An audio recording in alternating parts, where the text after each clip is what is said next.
A special good evening to everyone tuning in tonight for another edition of Making the Case. Let me also welcome those of you who are joining us on Facebook Live across the length and breadth of this country, those who are joining us from around the region, and those who are joining us from further afield. Many, if not all of you, would have heard by now that the CCJ delivered its ruling today in the GCOM Commissioner case, as well as the consolidated appeals on the no-confidence motion passed in the National Assembly on the 21st of December 2018. As it relates to the GCOM case, the court ruled that the appointment of the GCOM chairman is unconstitutional.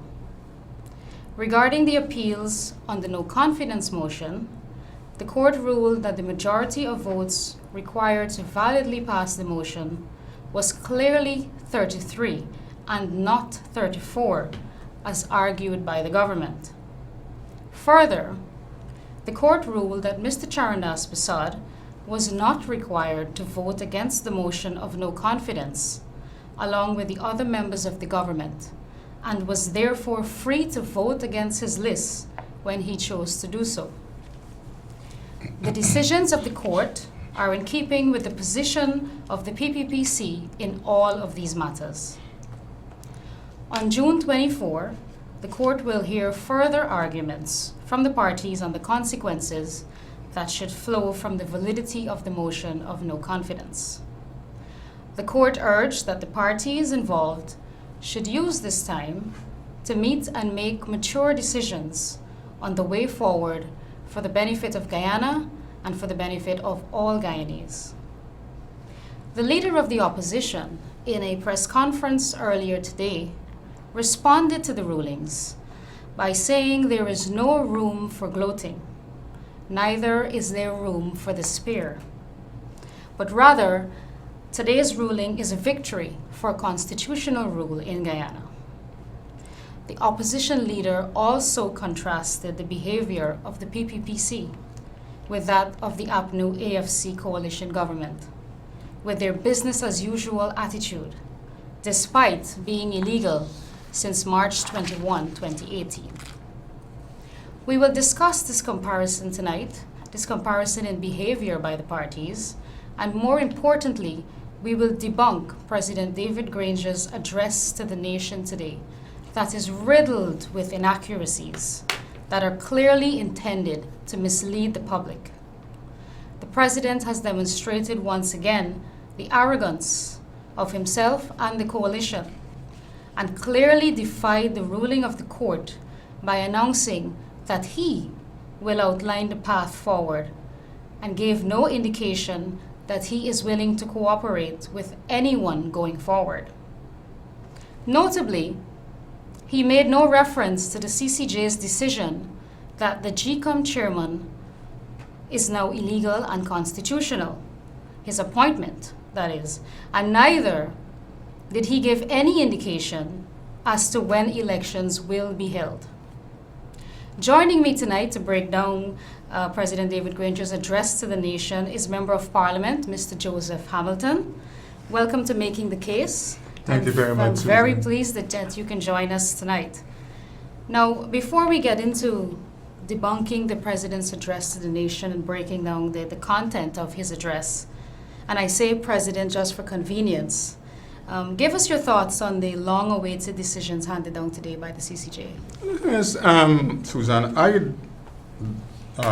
don't know that the court could have ruled differently. Mm-hmm. And any right-thinking person agreed that the court could not have ruled differently.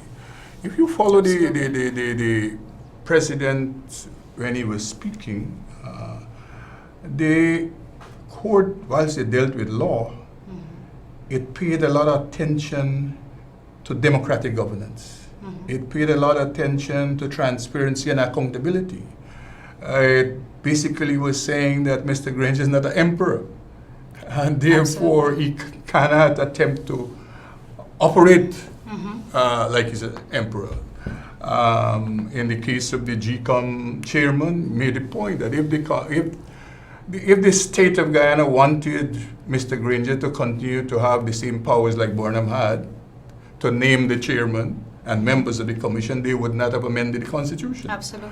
And therefore, the point is that the Constitution allows for the charter formula, as they call it, for a consensual mechanism to have a chairman appointed. Mm-hmm. In the case of the no confidence motion, I mean, since the 21st of December, we were aware that the court could not rule differently. Of course, the Chief Justice ruled properly. And then we had the most outlandish decision coming out of two judges in the High Court that everyone knew was questionable. I mean, the ludicrous nonsense. I mean, they must be so embarrassed and ashamed that tonight they must be in sackcloth and ashes. Yes. The two judges who ruled that 34 is a majority of 65. And those things were debunked by the court, the CCJ. And therefore, for us, you know, the pain was worthwhile. Mm-hmm. And for people like you, Susan, young people, you know, it is good. You know, whilst it is painful, I say this to young people, it is good that you can really see the true colors of the People's National Congress. It is good that the nation can really have a good look at this man, David Arthur Granger, that they presented to this nation as an honorable man, doing the most dishonorable things. Yeah. And so for me, I'm patient in this matter, I suspect because of my age and I've seen so many things in politics. But I say to young people, this period is important for you and good for you so that you can make comparisons. I don't think before 2015, 2011, we had difficulty making the case to young people. Sure. Today, I don't think we have that difficulty because they were able to compare us in government and these guys here in government. And Mr. Granger, this pedestal that he had himself on as the moral barometer, that has been stripped from him. Correct. And people are now seeing what he is. He's farcical. And for me, Susan, you know, I always refer to that. In 2011, I made that judgment and analysis of Mr. Granger. I never supported him. That's why I supported Ramutaran and the PPP ticket. Because, and many persons who supported Granger, who had difficulty with me making a decision to support Ramutaran and the PPP, today they reach me in the streets. Yes. By the dozens and the hundreds across this country, and they say, Mr. Hamilton, you saw this man for what he is, really is, since 2011. And therefore, nothing that he does, Susan, I'm shocked at anything that is borderline dictatorial, totalitarian, anti-democratic that Mr. Granger does. I'm shocked about it because I warned people about this guy in 2011 and 2015. I did an entire program a few weeks back showing a pattern, outlining a pattern from the 70s, from the Burnham era, coming all the way. I showed a pattern of this authoritarianism and dictatorial rule, you know, that the PNC engages in. So, and I hope that the young people are paying attention and they will not allow themselves to be used a second time. And as you said, it's good that we've had a chance to compare. Now they don't have to take anybody's word for it. They have seen it for themselves, and they can choose and let good sense prevail, like what happened today at the CCJ. And what's notable is that this court, in less than an hour, gave the ruling. Yes, it was much ado about nothing. It was so simple that the judges did not have to go into this all the legal entanglements that would have baffled and kerfuffle people like me and you that are not legal people. It was so simple, ordinary, that any person listening could have understood clearly what the president of the court was saying. Yes. Now, turning our focus now to the address to the nation delivered by David Granger today.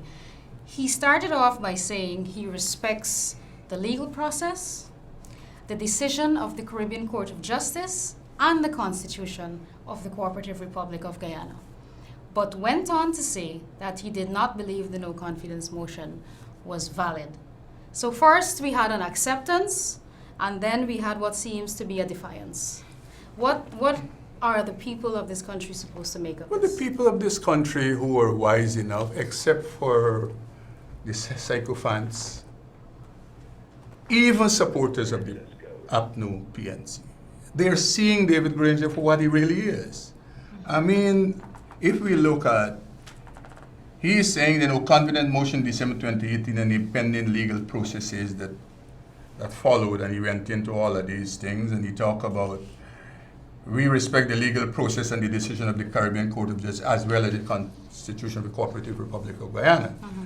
Then he went on to say we do not believe that the no confidence vote was valid, and neither do we believe it reflected the will of the people. The point is, which one of the David Granger we're to believe? Because if you go back, in December 2018, he accepted that the no confidence motion was valid. Correct. And he indicated that his government will make all the necessary procedure so that the Constitution would take its toll on the nation. His prime minister accepted it, his government accepted it. So he accepted it, but now in this month of June, 6 months hence, he's saying, we did not believe that the no confidence motion. So when you told us, and you told the nation and the world, December, sir, that you accepted the outcome of the vote, and you believed the vote was valid, that means you were lying to us. It's either then you were lying or now you're lying. You're lying. You could not be telling the truth. Both things could not be true. The second point is, he says now, it is now clear that the Guyanese people need certainty about the future and a way forward. I want to outline a clear path. I mean, this is so preposterous. You know, like today, this is so preposterous. You didn't know that the Guyanese people need a clear path since December? Since December. People are stuck. Their businesses are stuck. Their investment are stuck. They're unsure how to proceed. The economy is in tatters. And now, 6 months after, you just wake up and you saying that we need a clear path. We needed a clear path since the 22nd of December 2018. And therefore, what you have here is what they call double speak, Susan. You don't know which one to believe, which guy. Or Guyanese say you're speaking out of both sides of your mouth. Yeah, you know, which side, which guy to believe which day. You know, which one, and that is where we're at the moment with this president, you know. We don't know which David Granger will take the podium. Yes. On any day. Not only he spoke about outlining a clear path, but he said I will outline a clear path. And I thought, in my opinion, I think that's sort of presumptuous on the part of the president, because he speaks about respecting the decision of the court. And the court said that we should use this time until June 24th, let the parties involved meet and come to a decision on the way forward for the benefit of Guyana. And the court will make the of necessary Guyanese. consequential orders. So he is not in a position, he lost the path a long time ago. This path to outline is not his anymore. And he don't seem, the president don't seem to understand that. And you know, sometimes he's in some place that is not this earth, where realness is happening. And that is the difficulty, and that is the fear that sometimes you have. What is happening here? Because this guy is not operating there's like there's a disconnect. he's a total disconnect with the reality of the situation. He is now. You had the opportunity to give us a path since December, sir. When the court has issued a judgment, the court is about to issue consequential orders that float. You now want to take the path. Yeah. So are we to assume then that they're unwilling to cooperate and meet and come to a mature decision on the way forward? Yes, that is what the president is saying to us here, because he apparently is saying that he is the one who got this authority and this power to outline what we do or what we don't do. He don't seem to understand time has passed for that and for all this authority and power. For that matter, presently, him and his government, they're illegal. Since Because March. Since March 21st. You know, they're illegal because there is no 2/3 majority that extended the life of this government. So the 3 months from the 2018, 21st of December, that came to an end, March 21st, presently this government is illegal. It's an illegal government we have based on the ruling that came out of the CCJ today. So this illegal president is going to outline a clear path for us. Now, the president then went on in his address to say that the current list of voters is, and I quote, outdated and corrupted, to use his words. Mind you, this is the same list that the coalition government supposedly won the 2015 elections with, and it is the same list that the APNU AFC coalition proudly held 2 local government elections with, and suddenly, from last November to now, the list has become outdated and corrupted. How is this The thing is, possible? Susan, the president's address was very unpresidential in the first place. And secondly, the president is expected to tell the truth. The president is fabricating, and it's a total lie when the president that's the danger. says that the list is outdated and corrupted. The list was good up to the 31st of April, not so long ago. Yes. And GCOM has indicated that the same list, the Chief Elections Officer said, that same list they can utilize to do claims and objections and sanitize the list. And then he went on to the most pathetic of the lies that he said today is, he said it may hold as many as 200,000 incorrect entries. There are no incorrect entries on the National Register of Registrants or on the voters list. Everyone on the list, they were there and they are there via a procedure called registration. Yes, there are persons who are on that list, who are now deceased, but they are not there incorrectly. They are there correctly. They were registered as citizens of the Cooperative Republic of Guyana. Even those citizens who are living overseas, they were registered as citizens and they still have a right to vote. And so this is a total fabrication. I don't want to use nice words to say that the president is a stranger to the truth. The president is lying here when he said that they have 200,000 incorrect entries. If he says that, listen, the list should be updated, the list should be sanitized, that is accepted. Right. But the list is not corrupted, neither it is outdated. Because the procedure and the law allow for the list twice a year, every 6 months, to be updated via a house-to-house, via a Claims and objections. Claims and objections, and via a continuous registration. And that is why what should happen, the continuous registration should continue because the law allowed for every half year to have continuous registration. And therefore, the list is not outdated, the list is not corrupted. And Mr. Granger apparently seemed not to understand. If you know, the point is, if you're ignorant of things, don't speak about it. And Susan, you would know, a corrupted anything in a computer system is something you cannot use. It means that the data is mismatched and all that kind of. This is not the list they have here. So when he just said it's corrupted, I mean, you just use the word and what it means. There's no corruption of the list. The list needs to be updated. Right.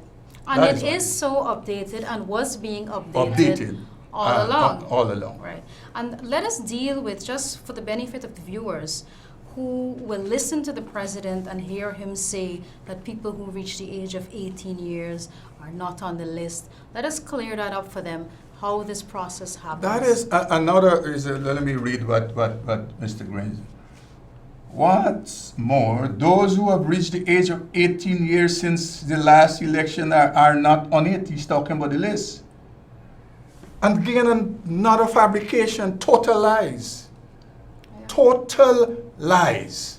Because what we have is a national register that registers people from the age of 14 years old. When you have an elections, at what they call the qualifying date, persons who would have attained the age of 18, they're extracted from that list. And they're put on the official list of electors. So the president talking about the people who would have registered in 2015, they are now come of age to vote. Right? Or 2015, because 4 years we're talking about. So they would have registered at 14, and those persons now will qualify to vote. And therefore, I have challenged months ago the government commissioners, the parties, AFC and APNU and Granger and all of them. Take us to any place in this country, any ward in the city, any village in this country, and show us 12 persons who should be on the list and who are not on the list. And they're yet to do that because they cannot do that. Because people take the opportunity of registering, Susan, as you know, to get an ID card. Right. So that they can transact and utilize And the you business. need that. And they understand they need it. You look, my grandson, at the age of 14, we didn't have to take him to, he went. The time I know that he went to register himself is when the people come to my house, because use my address, to check to see if this child resides To verify, right. to verify the child. So, as I said, the president's address was very unpresidential. The fact that he sought to mislead, the fact that he fabricated, the fact that he kept lying in his presentation, it's not good. That's not a good sign for us going forward. I would hope that somebody, if they're capable, I don't know, in the government, put Mr. Granger down to sit and have a conversation with him. That, you know. Why this is dangerous is because ordinary citizens looking on, looking at their president, because he's the president for all Guyanese, looking at their president, they will presume that what he is saying is factual, is the truth. and he will speak truth. Right, and that he would not intentionally mislead a whole nation. And so this is why we have to keep at this. Yes, you know, Susan, let me say this. It is not ignorance. Mr. Granger must know better. So his articulation is deliberately to mislead. He must know better. His advisors, the Amnalis and Balder Lawrence, they're involved in this election matter for decades. So they're aware of all the issues, the Alexander and Trotman and all that. So Mr. Granger, it is not ignorance here. So no one who is listening to us believe that the president don't know. The president knows. What the president is attempting to do is deliberately mislead people and the citizens. And that's the reason why we are taking this opportunity, like we will continue to do, to call Mr. Granger out and to not to be diplomatic by saying that the president went out there and lied to the Guyanese people this afternoon in the address that he gave. Correct. And concerning what we were speaking about before, about when you reach the age of 18, that your name is automatically put on the voters list, I saw this in real life. I saw this happen. I was on the ground doing some house-to-house work, and I had the list with me for Camberville. And I was talking to a young man, and he said he couldn't vote in 2015 because he didn't reach of age. And I asked him his name, and I turned the list from, that was in November, and I showed him his name was on the list, and he was so amazed because he didn't have to do anything. And he didn't have to do anything. His name was placed, so I told him, the I qualifying said, date allowed for him. He turned 18, and I said, well, there you go. You're going to be able to vote his name is in on the the next list. election. So I saw that happen, and so I know that it works. The process works.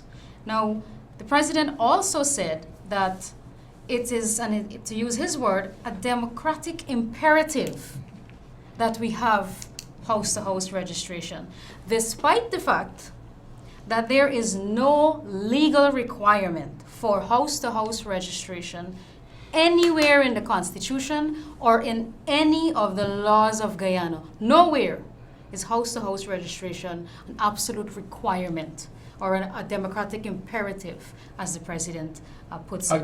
Again, Susan, the president is attempting to buy time. You know, for you young people who are listening to me tonight, in 1990, elections were to be held. And elections, it was held in 1992. So you had the PNC then, the Desmond government, who through the same list machinations had a 2 years added to the term. Mr. Granger, apparently, because let us look at what has happened.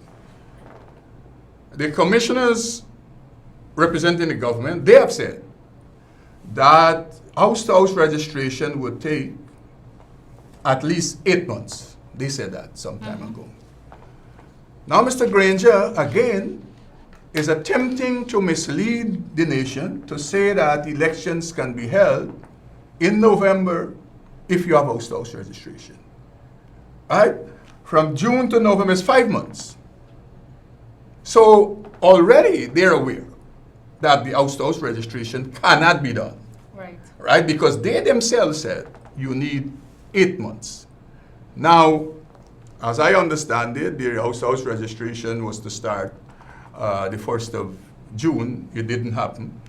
Now, GCOM is in a worse place than it was last week, because presently, GCOM don't have a chairman.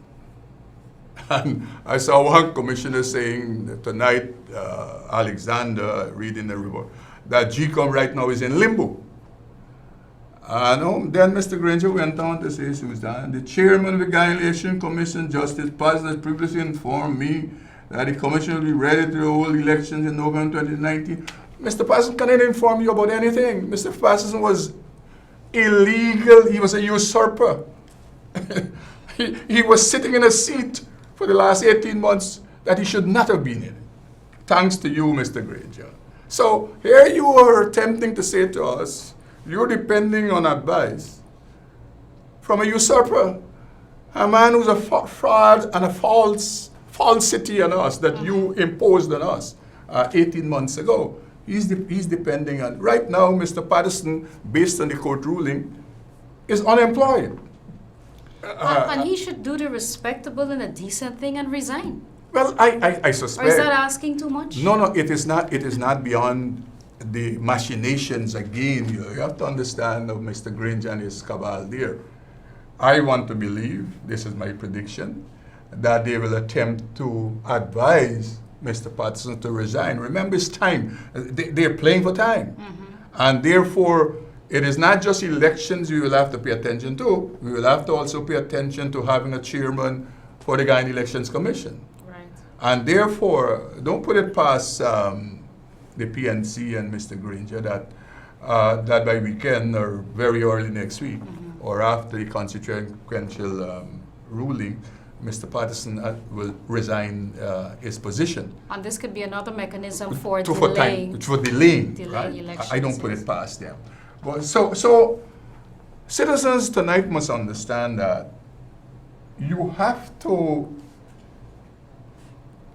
recognize that this honor that the people who support Mr. Granger like to put before us how honorable he is, and how he has the moral halo, they call it, over his head. And so what we're seeing is a man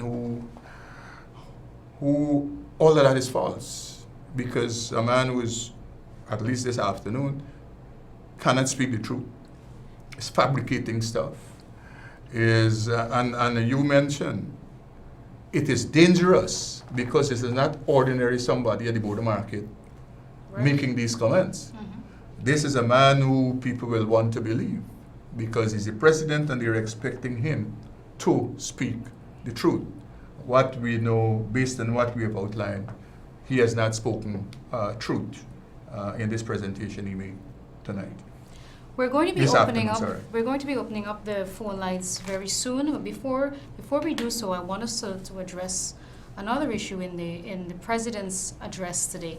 So traditionally, a presidential address to the nation is used to deliver a message of unity and to give clear direction for the future.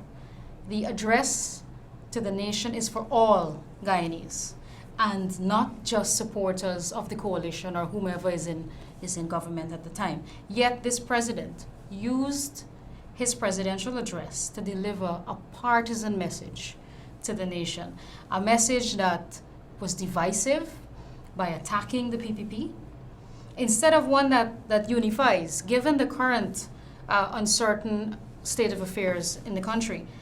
How does a president do that? And in his presidential address, asking for people to re-elect him.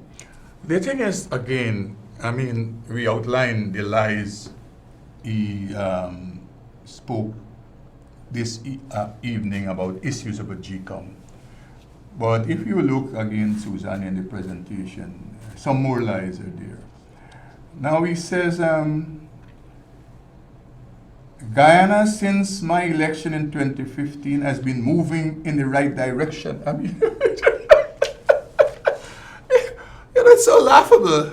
I'm laughing because my grandmother says to me sometimes, some things are so serious, you better laugh before you cry. Right. So it's not because it is not serious, but I'm laughing that this man is saying that this president is yet to articulate a political policy, a economic policy to this government, to this country.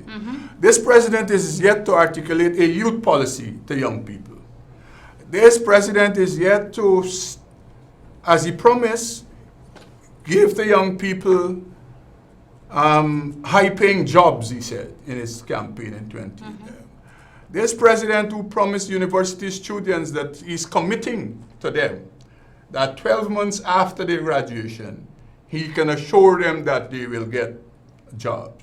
This president who said he will house all the people, he laid out, he said that there will be housing over 800 families a year.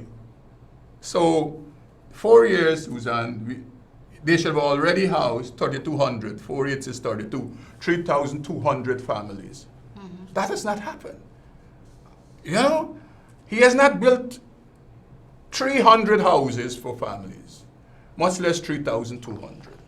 So here, this lie that we're going in the right direction, and then he went on to say, after 23 years of stagnation under successive PPPC administration, when all the people, IMF, World Bank, CDB, everybody indicated that Guyana had a sustained growth rate of 4.5% for at least 7 years in the successive PPP governments.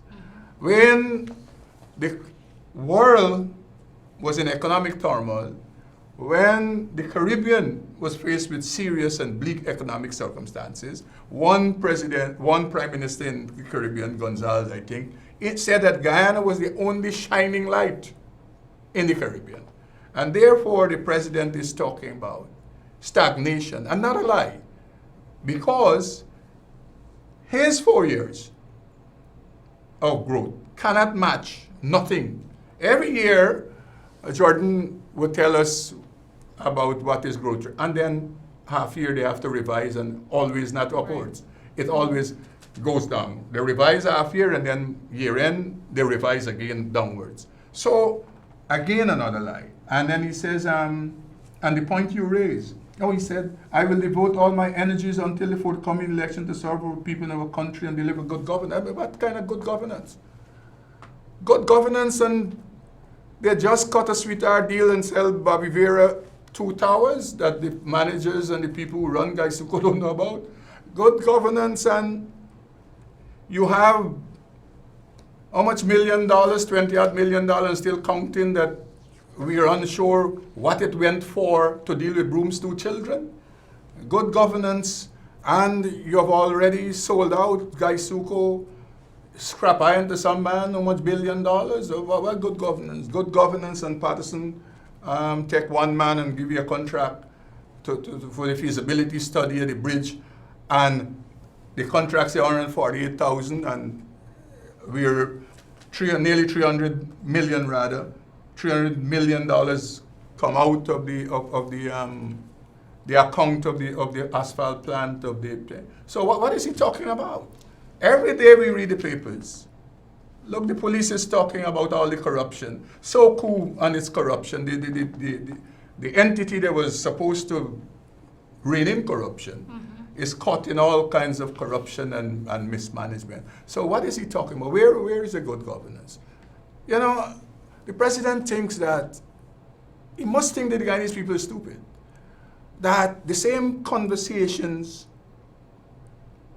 he put forward in 2015 to get elected, after failing for 4 years, you think he could bring the same conversation and people will accept it. They look like they have no sense at all. And that is, they're so arrogant for you to think that people are unable to understand what is happening and around.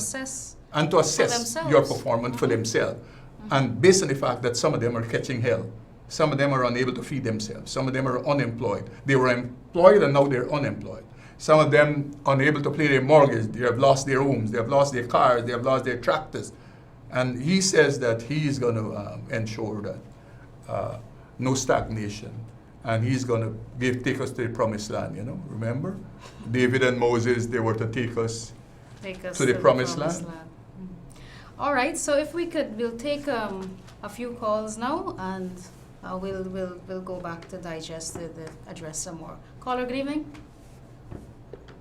Caller, good evening. Hi, good evening, Susan. Mr. Hamilton, good evening to you. Good evening. I'd just like to make a very few comments because this is hilariously crazy what's happening in this nation. First of all, when I listen to, I always say His Excellency Bar Jack, you'll forgive me, but when he said that should the PPPC would have done what is happening now by the present government, half of Georgetown would have been on fire.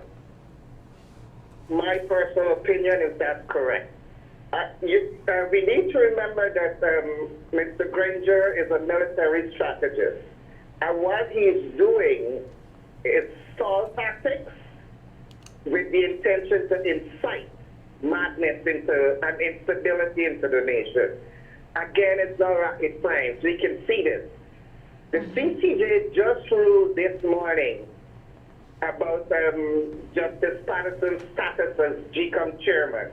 And you are going on national television as the highest man in the state to say, and I quote, you guys have the quotation there, that right. He was informed by Judge Patterson about this and that and that. The man, the court ruled that he's illegally there. Exactly. It is so ludicrous what's happening in this place. And what I would like for you guys to shed some light on, again, they're going to continue these style tactics. If by Monday, and we might have to go back to this thing with the CCJ making whatever declarations they have to make, what is going to be the position should the lawyers on both sides kind of come to a proper consensus with the government and opposition?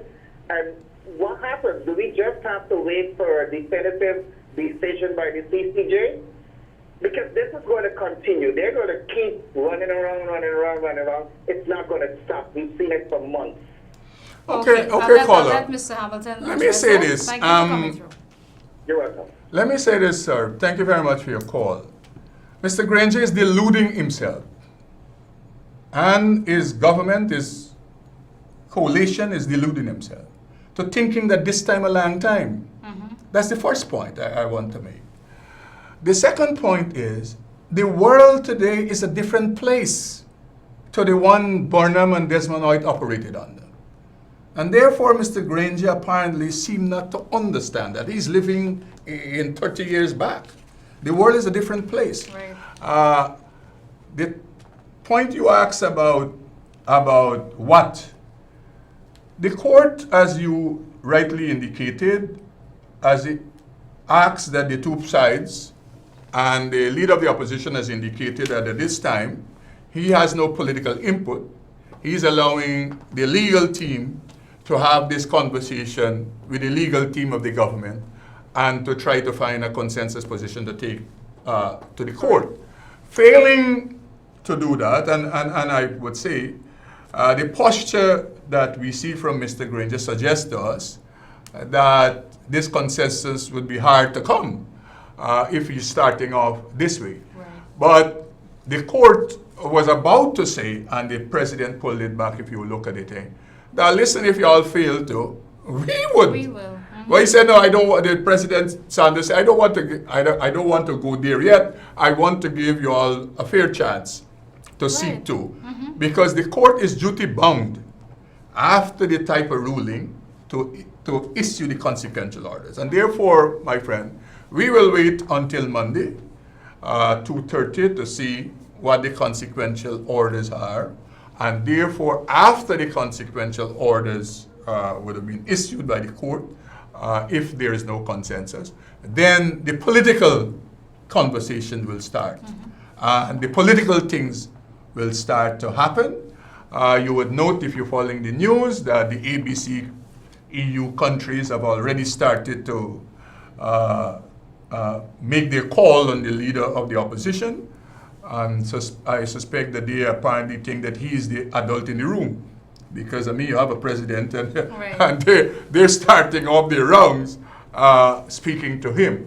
So the leader of the opposition has indicated that we would not say much about going forward until after Monday, when the court would have made the consequential orders. Because, again, even if they take to the court a consensual framework, the court would have to sanction it and baptize it. Right. And therefore it would become the court's consequential orders. And so we will await Monday afternoon. And what I know is that the leader of the opposition has already indicated that the People's Progressive Party, Civic, is in election mode. And we have been in that mode for the last several months. And therefore now we will be running faster than we were running over the last several months. And we have always been ready to Yeah. cooperate. The leader of the opposition has been to meet the president several times already since the passage of the no Yes. confidence motion, and nothing of substance came out of those meetings because the president was never willing to engage in any serious conversation. No, at the time, about Susan, moving he this had the country court. forward. In all the conversation, he was blaming the court matter is still going Right. on. Well, as of today, there's no court matter.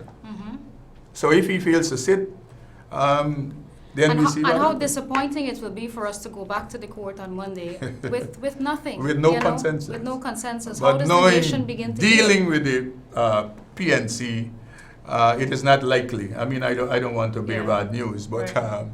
Granger has already indicated to us it is not likely. Okay. All right, let's go back to the phone lines. Caller, good evening. Hello? I think we missed that caller. Caller, good evening. Hi, good evening, Susan, and good evening to you guests. Good evening, sir. Hi.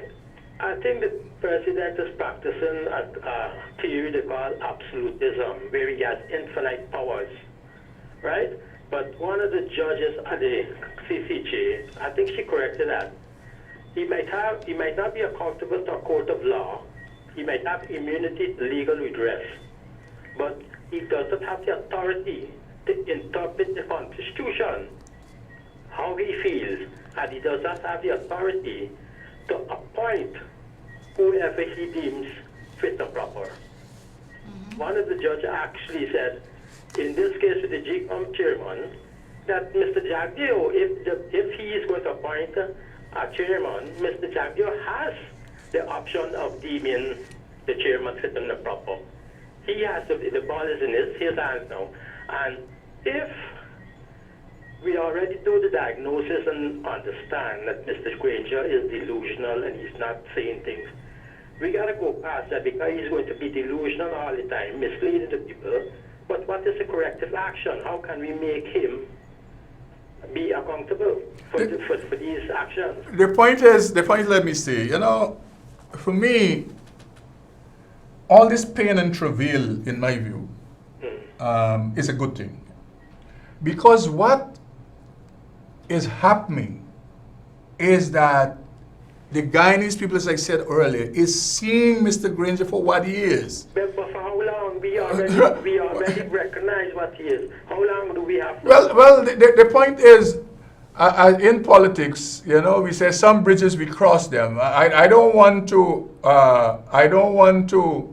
telegraph anything. I want to await, as advised by the leader of the opposition, that we await Monday and see what happens at the CCJ. But they're just going to play for time and delay and delude the people and say, well, this and that and continue. What is the corrective action that could be taken?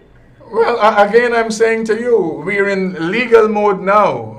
Monday afternoon, we'll be in political mode, and then that question would be very much relevant. Is there any way that you could lobby international communities and people that are doing those? No. We have already started to do that. If you cut the funding, I think they might understand. No, we have already indicated that. We have already been doing that. If you recall, going back, Mr. Jagdeo has put on the table for the consideration of the international community about taking away visas and freezing assets and all the issues. Yeah, because this is an illegal government. Right. So as I'm saying to you that let us allow the week. It ain't gonna kill us. I mean, we waited 6 months. So long already. Let us wait until Monday, and then Monday afternoon. Okay, and it's callers like this, it's citizens like him and us who have to keep the pressure on. Yeah. This is what we have to do. This is the most we can do right now, and we're doing the best that we can to keep the public informed, to make sure that you get the right information, that you get the truth, and you also stay informed and keep the pressure on. We cannot allow the president and the coalition to continue misleading the public and to stay there illegally. Caller, good evening. Good evening to you and your Good evening, sir. Good evening. partner. There's a scary ad on the TV saying, in essence, that if you're not registered, you can be charged, or worse, you can be jailed. That doesn't give anybody a comfortable feeling about this whole situation here. Thank you.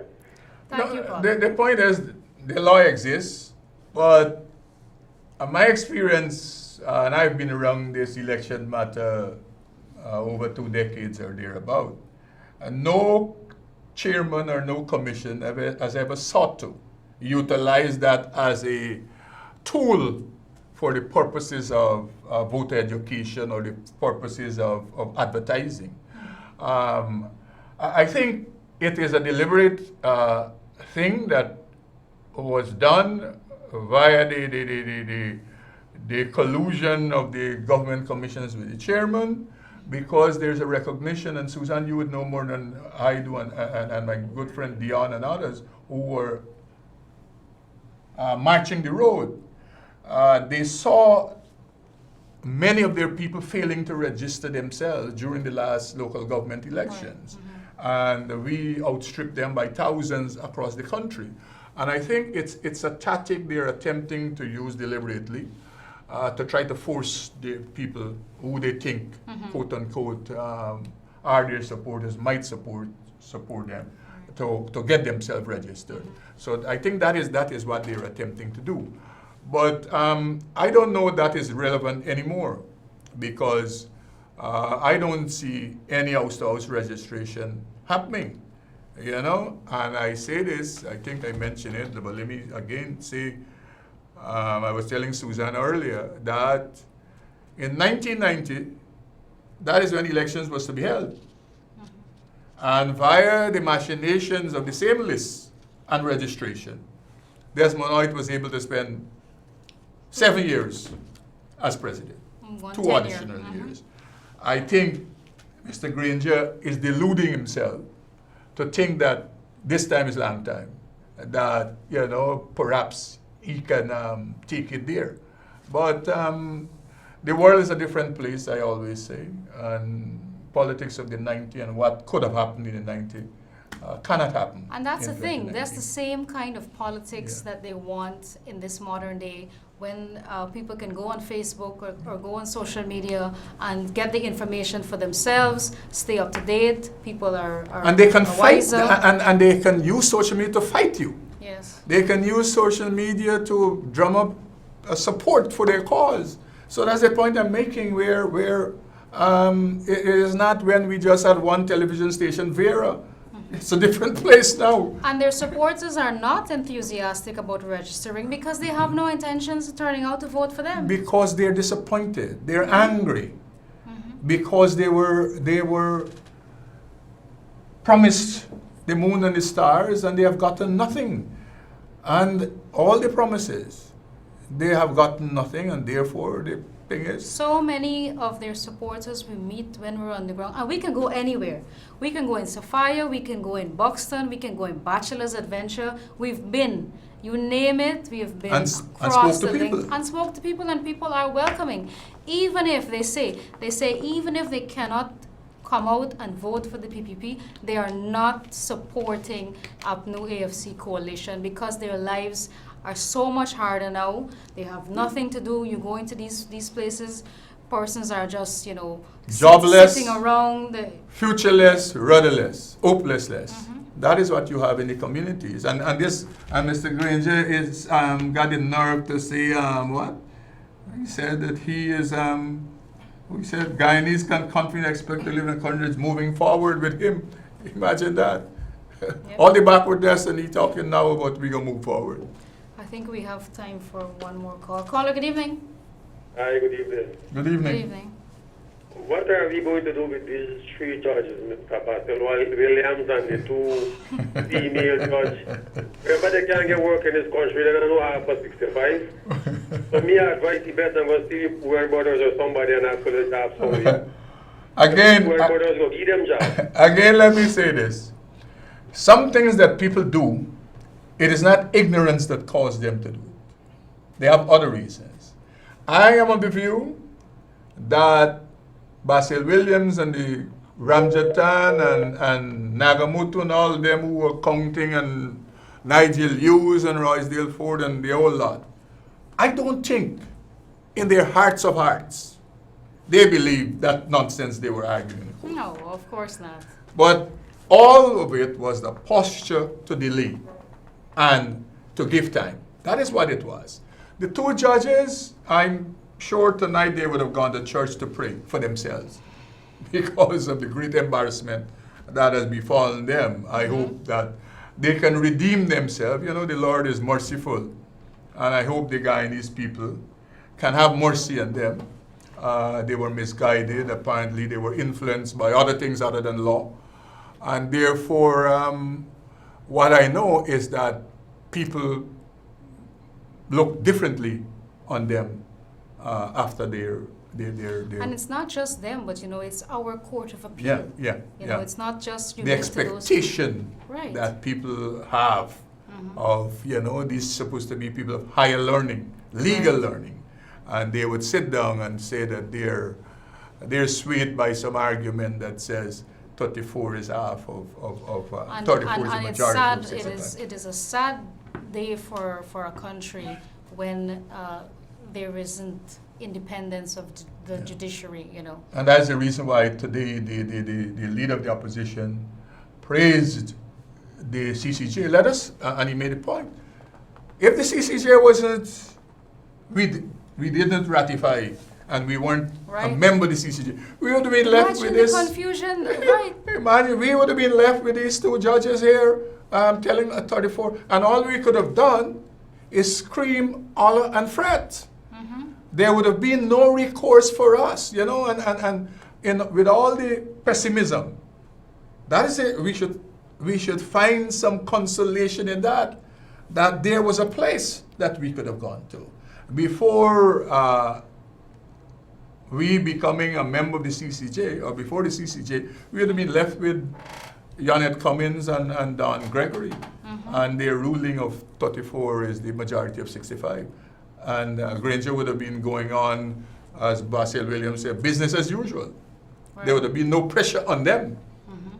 We would have been screaming, hollering, doing all the things, but they would have continued. But now they can't. They cannot. Caller, good evening. Very good night to you, Susan and Mr. Hamilton. Good night, night. sir. The program is very interesting. Thank you. I would want to make a suggestion that with a new government, the immunity of the president should be removed. The immunity of the president. Yes. And that the president should be liable criminally or civilly for any wrongdoing he committed during his official time. Well, it would have been useful if Mr. Nagamutu was doing some work. And he would have taken the Constitutional Reform Commission. I would like to see through Okay. that in proportion to population, Mhm. there is how wealth and other opportunities should be distributed so that everybody could be benefited. Not if one government go in, it keep one set of people good and the other set suffering. Okay, caller. Okay, caller. Thank you. But what I can say to you on that score is that we are about, that is the People's Progressive Party Civic, finishing our manifesto. And when our manifesto is put before the public, you would see many of the issues that the caller just raised. We have them listed as things that a PPP government, civic government will do in the coming term. We hope that we can have elections over with and done with, and we can move on to build a country, you know. Ms. Hamilton, we are out of time, but before we go, let's just have your final thoughts. Well, Susan, thank you for having me here, and I hope we have been It was able a pleasure having you.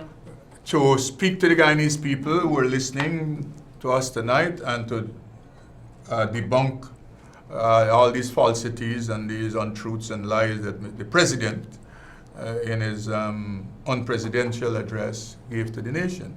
We would continue to speak to the people, and we will continue to use all medium to get to the Guyanese people and to inform them continually about all the things that are happening in our country. Right, thank you. And Guyanese, the final court has spoken. There is no more legal recourse. The APNU AFC coalition is running. They're on the run. They are afraid of facing the electorate. And when elections are called, I urge each and every one of you to turn out in your numbers. Bring out your families, bring out your friends, tell your relatives overseas to come back home and to vote. Let us remove this arrogant, incompetent, and corrupt coalition. Please join me again next week. Until then, take care, best wishes, and thank you for watching.